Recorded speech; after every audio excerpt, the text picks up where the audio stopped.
क्या आपने कभी सोचा है कि एक फैंटेसी और गेमिंग वेबसाइट बनाने में आखिर कितना खर्च आता है? क्या डोमेन और होस्टिंग सबसे बड़ा खर्च होता है या असली पैसा बैकएंड डेवलपमेंट और सिक्योरिटी सिस्टम पर चलता है? तो आज इस टॉपिक पर हम डिटेल में बात करेंगे। तो यह वीडियो सिर्फ एजुकेशन एंड एंटरटेनमेंट के लिए, हम किसी भी गैम्बलिंग को सपोर्ट नहीं करते हैं। तो स्वागत है आपका हमारे यूट्यूब चैनल पर। तो सबसे पहले समझते हैं कि किसी भी फैंटेसी या गेमिंग वेबसाइट का खर्च फैक्टर पर डिपेंड नहीं करता, बल्कि कई चीज़ों के कॉम्बिनेशन से तय होता है। तो सबसे बड़ा फैक्टर आता है डोमेन और होस्टिंग का। अगर आप सिंपल शेयर होस्टिंग लेते हो तो कुछ हज़ार में सालाना खर्च आ सकता है, लेकिन अगर आप गेमिंग प्लेटफॉर्म को फास्ट और सिक्योर बनाना चाहते हो तो VPS या डेडिकेटेड होस्टिंग लेनी पड़ेगी, जिसका खर्च कुछ लाख रुपए सालाना तक जा सकता है। इसके बाद आता है डिज़ाइन और फ्रंट एंड डेवलपमेंट की। तो फ्रंट एंड वो हिस्सा है जो आपके यूजर्स देखते हैं, जैसे कि वेबसाइट का layout, colour, animation, user friendly button और ओवरऑल लुक, फील। तो अगर आप बेसिक डिज़ाइन चाहते हैं तो खर्च कम में भी काम चल सकता है, लेकिन अगर आप प्रोफेशनल, मॉडर्न और गेमिंग स्टाइल का UI चाहते हैं जिसमें एनिमेशन, ट्रांजेक्शन और अट्रैक्टिव ग्राफिक्स हो, तो कॉस्ट आसानी से कुछ लाख तक बढ़ सकती है। तो दोस्तों, अब आते हैं बैकएंड डेवलपमेंट पर।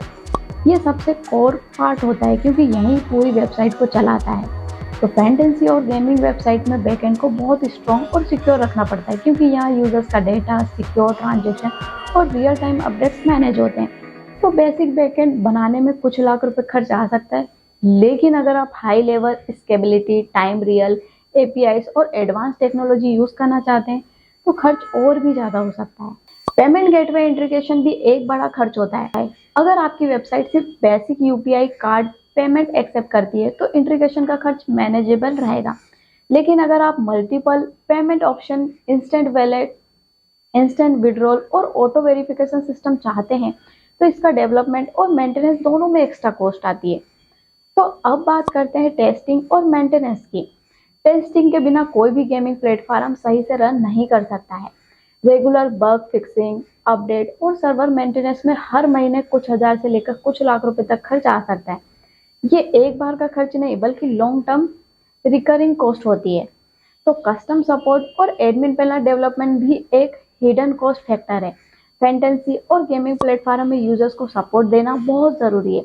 तो अगर आप सिर्फ बेसिक ईमेल सपोर्ट रखते हैं तो कॉस्ट कम आती है। अगर आप सिर्फ बेसिक ईमेल सपोर्ट रखते हो तो कॉस्ट कम आएगी, लेकिन अगर आप लाइव चैट, टिकटिंग सिस्टम और 24/7 सपोर्ट चाहते हैं तो उसकी कॉस्ट और बढ़ जाएगी। तो एडमिन पैनल स्ट्रॉन्ग बनाना भी ज़रूरी है ताकि आप आसानी से यूज़र, ट्रांजैक्शन और कॉन्टेक्ट मैनेज कर सको। तो अगर हम पूरे पिक्चर्स को देखें तो फैंटेसी और गेमिंग वेबसाइट बनाने का खर्च कुछ हज़ार रुपए से शुरू होकर लाख या उससे भी ज़्यादा हो सकता है।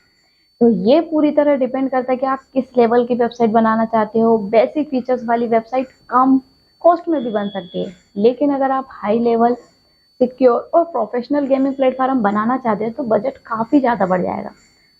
तो दोस्तों, यही थी कुछ मेन कॉस्ट फैक्टर जो एक फैंटेसी और गेमिंग वेबसाइट डेवलपमेंट में मेन इंपॉर्टेंट रोल प्ले करती है।